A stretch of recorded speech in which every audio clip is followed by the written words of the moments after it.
Chegando em meados de abril, o final da temporada europeia já está batendo na porta. Tem equipes que já são praticamente campeãs, tem equipes que mais uma ou duas rodadas daqui para frente já vão definir o título, tem outras equipes que ainda vão precisar chegar no final do campeonato, né? Porque o páreo está muito duro, faltam 6 rodadas em alguns campeonatos, faltam 8 rodadas em outros campeonatos, tem muita disputa contra o rebaixamento e para quem está em divisão inferior, obviamente tem muita disputa para poder tentar buscar uma vaga numa divisão superior. E hoje a gente vai falar um pouquinho disso, acho que já dá para começar a olhar mais isso a partir de hoje, dessas próximas semanas, olhar com atenção a intensidade que uma equipe coloca no jogo em busca do seu objetivo, em prol de algo um pouco maior e não só olhando para aquele jogo especificamente, né? Nessa sexta-feira, abrindo o final de semana, temos a Lazio, que ainda busca uma vaga, quem sabe aí numa competição europeia. A Liga dos Campeões está ficando difícil, enfrenta a Salernitana, que já está praticamente rebaixada. Tem o Sporting, que agora depois da vitória contra o Benfica ampliou ainda mais a sua vantagem na liderança, mas continua com um jogo a menos, que enfrenta o chatíssimo Gil Vicente fora de casa. Tem 2 jogos interessantes na segunda divisão da Alemanha, falando em acesso e rebaixamento, por ali vão ser jogos interessantes. E também tem o Augsburg, que está extremamente motivado, alcançou aqui uma posição que deixa ele muito próximo de uma vaga europeia, enfrentando a União Berlim, que briga também para escapar ou para ficar cada vez mais longe do rebaixamento. Meu nome é Matheus Borges, para conseguir te ajudar a fazer o melhor planejamento possível para essa sexta-feira, dia 12 de abril.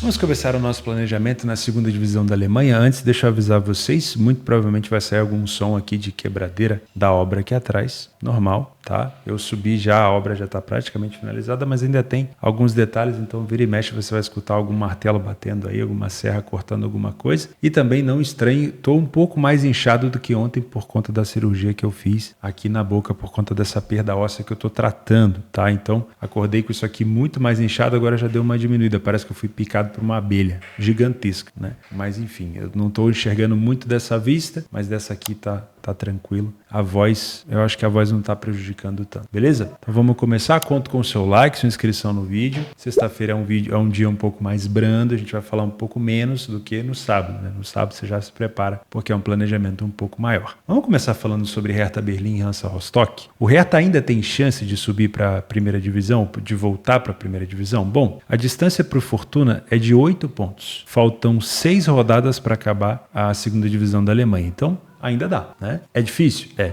bem difícil. É uma situação bem complexa, né? Até porque o Hertha teve um desempenho defensivo muito abaixo, comparando com os times ali de cima. 48 gols sofridos é um número de gols muito alto para uma equipe que veio teoricamente preparada, né? Já sabia que ia cair há muito tempo, fez boas contratações, mas ainda assim não conseguiu se safar defensivamente da segunda divisão, que é bem difícil mesmo, né? Você não pode chegar na segunda divisão da Alemanha só confiando no seu poderio ofensivo, só pelo fato de você ter mais camisa, porque sinceramente os times não ligam muito para isso, é uma paridade muito grande por ali e as cotações baixas, como a de hoje, podem não se confirmar. Muitas das vezes não se confirmam, né? Então, acho que o Hertha teve dificuldade e eu acho que vai ser difícil buscar essa vaga porque outras equipes estão merecendo mais, mas ainda é possível. O adversário é o Hansa Rostock, que está sim ameaçado de rebaixamento ainda. O Kaiserslautern tem 29, então do Kaiserslautern para cima todo mundo tem chance, né? Pelo menos até aqui o Magdeburg. O Osnabrück já está numa situação um pouco mais complexa, tá bom? Utilizando o PDF de apoio, a gente consegue perceber que o Hansa Rostock tem extrema dificuldade fora de casa. 3 vitórias apenas, não é um time que sai tanto na frente do placar, não é um time que consegue marcar gols com frequência, marcou 0,64 de média fora de casa apenas, tem quase o triplo de gols sofridos em relação aos gols marcados. Isso aqui é raridade, tá? Fazia tempo que eu não vi uma coisa como essa. Isso não quer dizer que o Hertha já ganhou, mas é um adversário teoricamente um pouco mais acessível. O Hertha sai na frente em 50% dos jogos, falha pouco em marcar, tem mais gols marcados que sofridos, precisa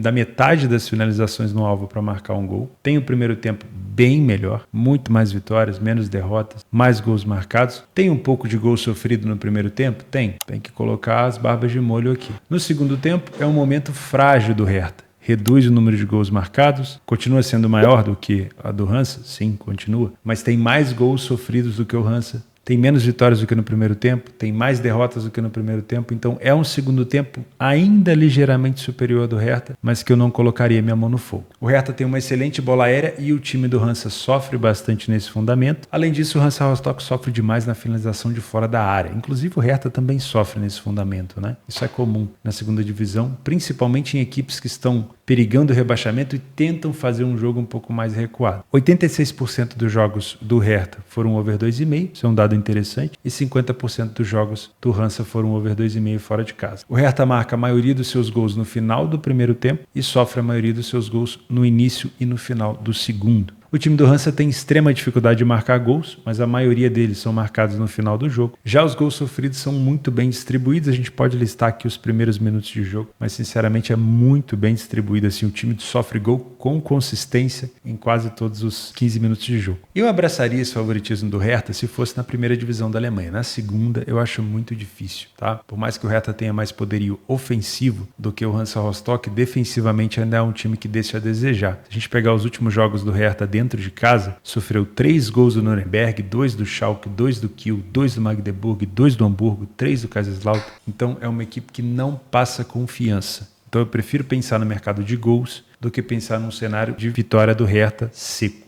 Tá? Outra questão que favorece um pouco esse cenário é, obviamente, o desespero do Hansa. O Hansa precisa pontuar. Um empate que não é ruim, mas precisa pontuar. Então, se o Hertha Berlim estiver na frente, muito provavelmente a gente vai ver um Hansa um pouco mais agressivo. Então, esse 2,5 pode ser um cenário interessante, principalmente depois do primeiro gol do Hertha. Se o gol for do Hansa, aí eu te aconselho a verificar qual é o comportamento do Hansa Rostock depois de estar na frente. Se for um comportamento de só se defender para tentar proteger a vantagem, talvez valha a pena abandonar o jogo. Agora, se for um comportamento um pouco mais agressivo, buscando os contra-ataques para punir o Hertha, aí pode ser interessante. Mas o melhor cenário seria o favorito na frente. Não duvido, como o Hertha é uma equipe muito frágil defensivamente, que o Hansa possa marcar aqui. Porém, como o Hansa tem um pouco de dificuldade fora de casa, olha só, nas últimas 5 partidas só marcou 2 vezes, eu só pegaria essa cotação do ambas marcam se ela tivesse acima de 2, 2,20. Quanto mais alto, melhor para compensar o risco de um Hansa Rostock que é pouco efetivo fora de casa. Outro jogo que eu olharia com carinho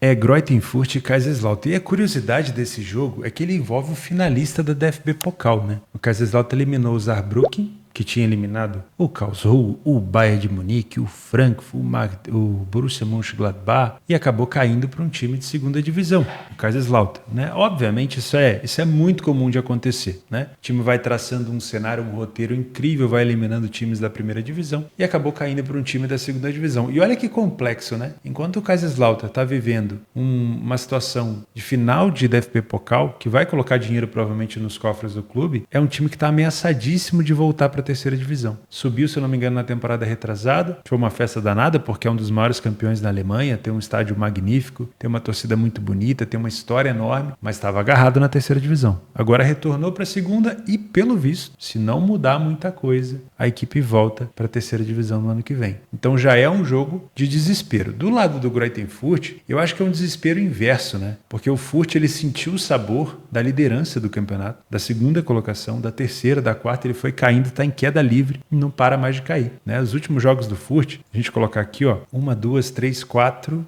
partidas sem, 5 partidas sem vitória, aí teve uma vitória, 6, 7, 8. Foram 8 jogos sem vitória nos últimos 10, com 7 derrotas e 1 empate. É uma queda livre. Então, também é um time desesperado. E nesse desespero mútuo, cada um com a sua causa, eu acho que a gente também pode ser um jogo interessante aqui para o mercado de gols. Deixa eu só passar aqui no PDF de apoio para a gente ter alguma informação. O Kaiserslautern não tem boas partidas fora de casa, uma vitória apenas nos últimos 8 jogos, mas é um time de iniciativa. Sai na frente assim como o Greuther Fürth, no mesmo número, né? Também é um time que falha pouco em marcar, mas sofre gol em quase todos os jogos, sofre mais gols do que marca, tá bom? O primeiro tempo das duas equipes não é um primeiro tempo confiável, não dá pra gente confiar em ninguém. No segundo tempo, o Fürth ele é um pouco mais agressivo, continua sofrendo bastante gol, mas aí o Kaiserslautern sofre a maioria dos gols. Então, talvez um cenário over nesse segundo tempo seja bem interessante. O Kaiserslautern é um time muito forte de bola aérea e o Fürth sofre muito nesse fundamento. Então, bolas paradas do time do Kaiserslautern são sim uma boa especulação por aqui se você trabalha ao vivo nesse tipo de situação.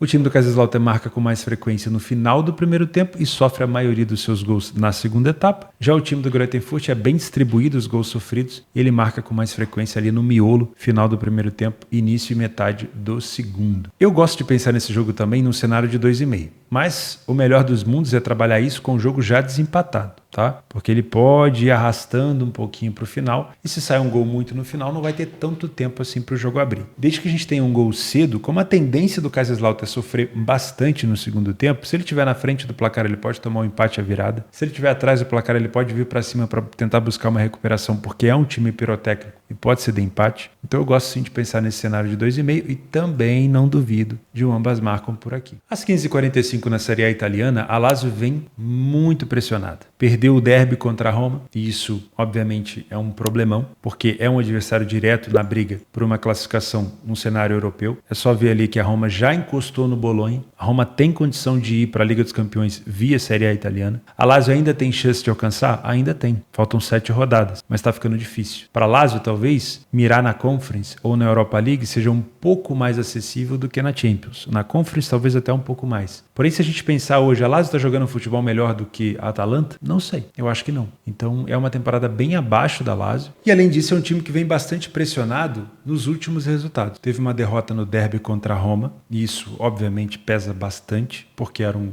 adversário direto, como eu falei. Teve a derrota no jogo de ida da semifinal da Copa Itália para a Juventus por 2-0, e obviamente você perder por 2-0 já é um resultado muito difícil de tirar no jogo da volta. Teve uma vitória contra a Juventus na Série A, mas a Juventus teoricamente abandonou a Série A depois da queda repentina, né? Teve derrota em casa para o Udinese, teve eliminação para o Bayern na Liga dos Campeões, então é uma Lazio que vem bastante pressionada, que precisa dar uma resposta. Já a Salernitana não tem muito pelo que brigar, né? Faltando 7 rodadas, é muito difícil de se imaginar uma Salernitana fora do rebaixamento. Ela precisaria somar aqui 13 pontos só para pensar em sair da zona de rebaixamento, só para ultrapassar ali o Verona. Então é muito difícil de imaginar uma Salernitana que não venceu nas últimas 10 partidas, imaginar o Salernitana escapando. Então, voltando ao assunto inicial, é praticamente uma obrigação da Lazio de vencer. Mas a gente conhece o futebol, a gente sabe que o futebol é um safado, a gente não pode criar tanta expectativa assim, mas o mercado está criando, né? De que a Lazio tem a obrigação de vencer a Salernitana. Se vai vencer ou não, não sabemos. Vamos utilizar aqui nosso PDF de apoio. Perceba que a Lazio não vem numa boa fase dentro de casa, não tem tantas vitórias, tem um pouquinho mais de iniciativa aqui do que a Salernitana. A Salernitana venceu apenas um jogo fora de casa. A Lazio falha também em marcar com bastante frequência, não tanto como a Salernitana, mas falha. O número de gols marcados da Lazio em casa é baixíssimo.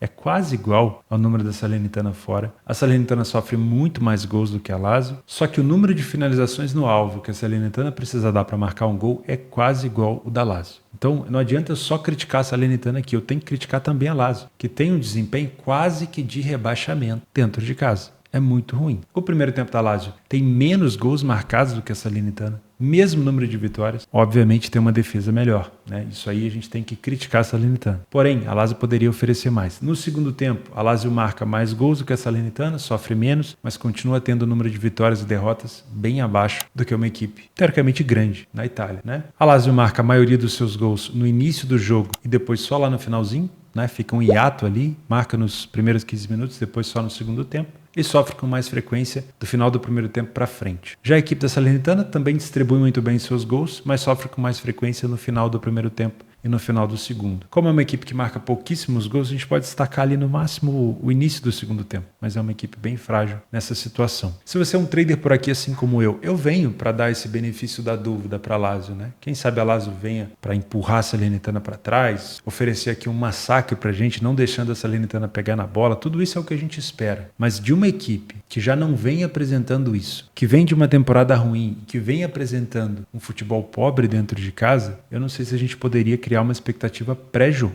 tá? O que eu venho é para conferir no live, no ao vivo, se a Lazio vai de fato ter uma superioridade contra a Salernitana. Eu não duvido que a Lazio tenha capacidade de se complicar. Vai ter que fazer muita força, mas eu não duvido. Então, primeiro, eu vou utilizar aqui o que tem de melhor no trade, que é o benefício da dúvida. Se a Lazio não me apresentar um bom motivo para estar a favor dela, eu não vou ficar. Se você é um Panther por aqui, dado a necessidade extrema da Lazio dar uma resposta, e obviamente de uma situação ainda mais extrema da Salernitana, se a gente pegar os últimos jogos da Salernitana fora de casa, tomou 3 gols do Bolonha, 4 do Cagliari, 1 da Udinese, 4 da Inter, só não tomou gol do Torino, e a Lazio em casa só não sofreu gol aqui da Juventus, que já tinha praticamente abandonado a Série A, eu não duvido que a gente possa ter um cenário de 2,5 também, tá? muito parecido com a segunda divisão da Alemanha. Mas aí a gente precisa de um jogo desempatado. O melhor dos mundos seria a Lazio saindo na frente. Já que está pressionada, alivia um pouco ali, tira aquele piano das costas, a Salernitana vai sair para o jogo e a Lazio vai poder usar do contra-ataque. Mas para trabalhar esse 2,5, eu gostaria desse jogo desempatado com a Lazio na frente.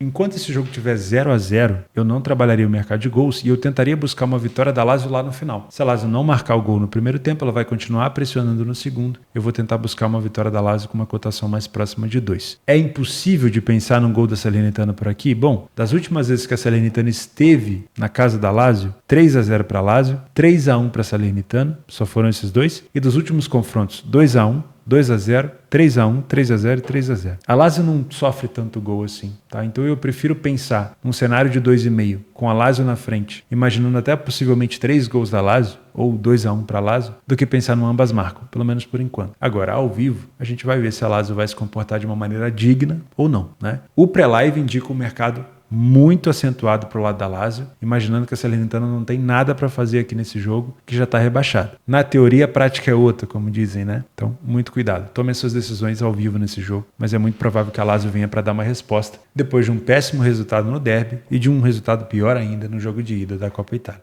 Para a gente finalizar, às 16h15, nós temos o Sport enfrentando o Gil Vicente fora de casa. O Sport é líder isolado da competição, incontestável, venceu o Benfica agora no derby e ainda tem um jogo a menos. Então existe ainda uma possibilidade do Sport abrir uma vantagem ainda maior em cima dos seus adversários. O adversário de hoje, o Gil Vicente, só perdeu 3 partidas dentro de casa das 14 que disputou. E tem uma das melhores defesas da competição, obviamente ali do nível das equipes que ele enfrenta, né? Eu não vou tirar aqui o Sport, o Benfica e o Porto, porque o nível técnico, obviamente, essas equipes são muito superiores, mas da metade do campeonato aqui para baixo, o Gil Vicente é um adversário muito difícil. Da última vez, por exemplo, que o Porto enfrentou o Gil Vicente na casa do Gil Vicente, ele não conseguiu vencer. O jogo ficou 1-1. Então, obviamente, é um Sport muito favorito, mas é um adversário que tende a dificultar pelo menos na parte defensiva. O Sporting venceu 69% dos jogos que fez fora de casa e teve uma iniciativa de quase 80%, saindo na frente do placar. Não falhou em marcar em nenhum jogo, porém tem sofrido gol em quase todos os jogos. Isso é um problema. O Sporting geralmente contorna esse problema marcando mais do que um gol, mas ele tem sofrido quase todo jogo fora de casa pelo menos um gol. O Gil Vicente não tem uma iniciativa tão ruim assim, é um time que abre placar dentro de casa, falha pouco em marcar, não chega ao número de gols marcados do Sport, mas não é um número pequeno, e o número de gols sofridos é igual. Inclusive, a média de gols é um pouco menor, né? Já que o Gil Vicente tem um jogo a mais. As duas equipes precisam de praticamente as mesmas finalizações no alvo para marcar um gol. Isso quer dizer que o Gil Vicente pode ser, sim, perigoso nos contra-ataques, mesmo não tendo tanta situação de perigo assim. O primeiro tempo do Sporting tem mais vitórias e menos derrotas, o dobro de gols marcados, porém tem o dobro de gols sofridos. Então a gente já consegue perceber que a principal valência do Gil Vicente é a defesa. No segundo tempo, o Gil Vicente perde essa valência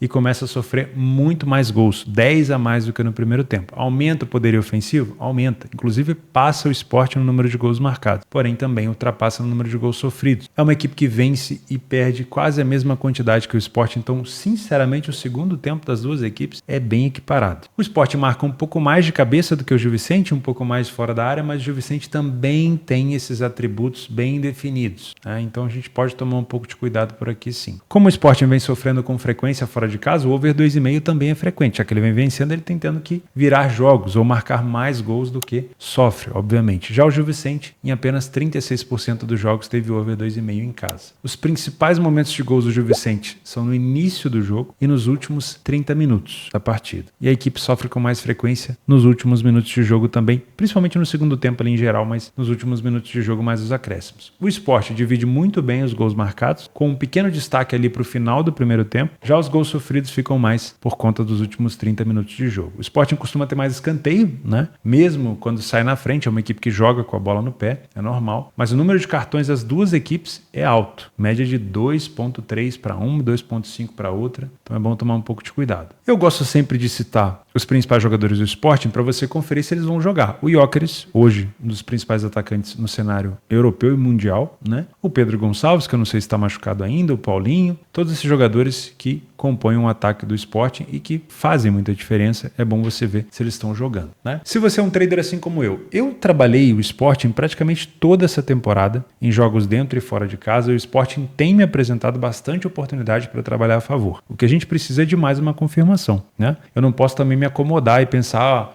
em 8 dos últimos 10 jogos que eu fiz do Sporting, nesse cenário eu tive padrão de superioridade e eu entrei a favor e peguei o primeiro gol. Beleza, mas pode ser que nesse jogo aqui o Sporting não me dê todo esse condicionamento para entrar a favor logo no início. Pode ser que ele tenha um pouco de dificuldade, até porque o Gil Vicente costuma defender muito bem no primeiro tempo. Então eu venho ao vivo para tentar encontrar essa superioridade, depois me posicionar. É possível que o Sport tenha dificuldade de marcar o seu gol no primeiro tempo e talvez marque só no segundo tempo? É possível, porque o Gil Vicente tem um momento muito bom defensivamente no primeiro tempo e acaba caindo defensivamente no segundo tempo. Então, se você busca um cenário maior de gols, talvez seja um cenário do segundo tempo, né? Talvez os 2 gols no segundo tempo, né? O Gil Vicente pode até chegar a marcar gols aqui no Sport, eu não duvido disso. Ambas marcam tá por volta de 2, não é uma cotação ruim. Mas como o Sporting tem mais a entregar tecnicamente, principalmente na parte ofensiva, eu não duvido que o Gil Vicente tenha dificuldade na segunda etapa, de tomar pelo menos 1 ou 2 gols do Sporting por ali. Mas como trader, eu venho para buscar esses primeiros 30, 40 minutos do primeiro tempo para tentar encontrar esse massacre do Sport. Caso ele não venha, paciência, eu fico de fora. O Sport marcou nas últimas 10 partidas, marcou primeiro nas últimas 4 e não perdeu em 9 das últimas 10. O Gil Vicente concedeu em 8 das últimas 10 e não ganhou nas últimas 6 partidas. Das últimas vezes que eles se enfrentaram, nesse cenário aí, 0-0 e 3-0 para o Sport. No geral, 3-1, 3-1, 4-1. Então o Gil Vicente é um time que consegue marcar no Sport, mas nessa história recente, marcou muito mais em Alvalade do que na sua casa. Nas opções de jogos extras para essa sexta-feira, já falamos da Lazio, do Sporting, dos jogos para gols aqui na segunda divisão da Alemanha, tem o Augsburg com a União Berlim. O Augsburg vem numa fase muito boa na primeira divisão, se eu não me engano ele até interrompeu a sequência de vitória com essa derrota aqui para o Hoffenheim, mas vinha numa sequência muito boa contra adversários muito chatos e colou aqui no Frankfurt, inclusive ultrapassou o Hoffenheim na tabela de classificação, o Freiburg, o Borussia Mönchengladbach, o Heidenheim, tá um pouquinho acima, né? Não chega a ser um elefante acima da árvore, mas está um pouquinho acima. Mas é uma equipe hoje muito forte, muito sólida. E vai enfrentar a União Berlim, que tenta se organizar, né? União Berlim, depois que caiu da Liga dos Campeões, ainda não conseguiu se encontrar. Mas pelo menos não é uma equipe, acho eu, que vai brigar contra o rebaixamento. Me parece um jogo mais truncado. Eu não sei se eu olharia tanto para gols aqui. As últimas vezes que eles se enfrentaram, 1-1, 1-0, 0-1, 1-0 e 2-2. Me parece um jogo até com uma tendência um pouco under. Mas o mercado de under não está tão bom e eu não trabalho under, eu prefiro não indicar para vocês. Eu ficaria só na correção de preço mesmo. Na Holanda tem o Excelsior contra o Volendam. Na Irlanda tem o Shelbourne contra o Bohemians. O Shelbourne é o líder do campeonato e o Bohemians tem mais derrotas do que vitórias. Tem o Leicester contra o Plymouth na segunda divisão do campeonato inglês, né? Aproveitando que o Ipswich empatou, o Leicester pode abrir vantagem aqui na liderança, mas cuidado, não é um adversário assim tão fácil. Na França tem o Metz contra o Lens, ou contra o Lens. De novo na Irlanda tem o Shamrock Rovers, que começou a vencer agora contra os Sligo Rovers. Enfim, eu tomaria cuidado, ainda não é uma sequência tão boa assim do Shamrock. E para finalizar, outro que não está numa sequência tão boa é o Betis contra o Celta Vigo. A sequência do Betis nos últimos jogos é péssima. Foram 4 derrotas seguidas, uma vitória contra o Bilbao, e aí se a gente esticar um pouco mais, 2 vitórias apenas nos últimos 10 jogos. O Celta não vive também a sua melhor forma, briga contra o rebaixamento, mas de longe não é o melhor momento do Betis na temporada. Muito obrigado pela sua companhia, desculpa novamente aqui a condição física deste rapaz que vos fala. Espero amanhã estar melhor, senão provavelmente estarei ainda mais inchado, né? Mas com o tempo as coisas vão passando. Vejo você amanhã, muito juízo na tua gestão e um abraço.